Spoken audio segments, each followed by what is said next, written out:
سلام دوستان نازنینم، به کانال من خوش اومدین. امروز براتون یه سورپرایز دارم. ماسک سفید کننده فوق‌العاده جذاب براتون آوردم. میخوام این ماسک فوق‌العاده رو بهتون معرفی بکنم و اثراتش روی پوست و خواصی که داره رو براتون بگم. شاید براتون جالب باشه که مخمر فقط برای درست کردن نون نیست، مخمر و شیر و عسل هستش. ویتامین های گروه بیو داره، B1، B3، B12، B6 و اینکه پوستتو تغذیه میکنه. سرشار از آمینو اسیدها هست که برای همه نوع پوست این ماسک فوق‌العاده است و خواص خیلی خوبی رو داره. تغذیه و بازسازی میکنه پوستتو در مرحله اول. بعد خاصیت روشن کنندگی فوق‌العاده عالی داره و اینکه منافذ باز پوستتو میبنده.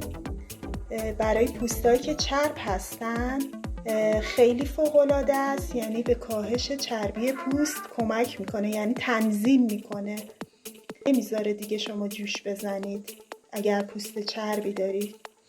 و اینکه این شیر خیلی عالیه برای لطافت دادن به پوست، آرامش دهنده و ضد التهاب هستش. با من همراه باش، بریم با هم دیگه این ماسک رو درست کنیم.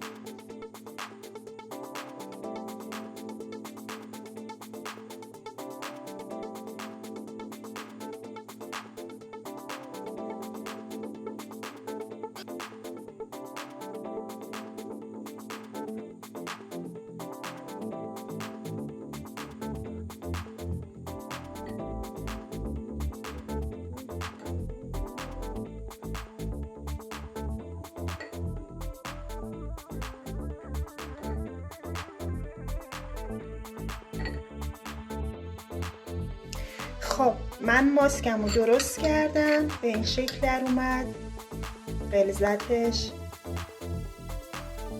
و اینکه میخوام چند نکته رو بگم. اینو بزنم. اگه شما پوست خشکی دارین میتونین از شیر و عسل و ترکیباتش استفاده کنید. اگر پوست چربی دارید میتونید یه قاشق ماست، یه قاشق مخمر لیمو ترش تازه استفاده کنید داخل این ماسک.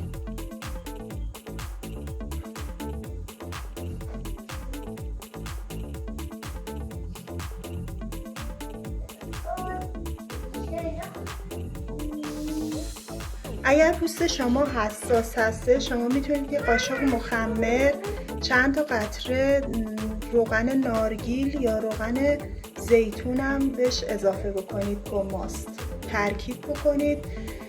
و اینکه در استفاده این ماسک نباید زیاده روی بکنید. هفته‌ای 1 یا 2 بار کافیه. 10 الی 15 دقیقه به پوستتون باشه خیلی خوبه. خب دور چشمامو خالی میذارم، دور لبامم همینطور. من این ماسک رو گذاشتم 15 دقیقه مکس کردم، الان میشورم بهتون نشون میدم. خیلی حس لطافت و نرمی به پوستم داد. حتما بعد از اینکه این ماسک رو میزنید رو پوستتون یا هر ماسک دیگه امتحان میکنید یه آبرسان یا یه مرطوب کننده، حالا اگه ندارین روغن‌های طبیعی میتونین استفاده بکنید، حتما بزنین. و اینکه این ماسک رو حتما امتحان بکنین و برام این زیر کامنت کنید و بگین که پوستتون از چه پوستی دارین و دوست دارین چه نوع ویدیویی براتون بسازم. و اینکه اگه از این ویدیو خوشتون اومد حتما سابسکرایب کنید تا آموزش‌های بعدی رو از دست ندین. دوستتون دارم. خدا نگهدار.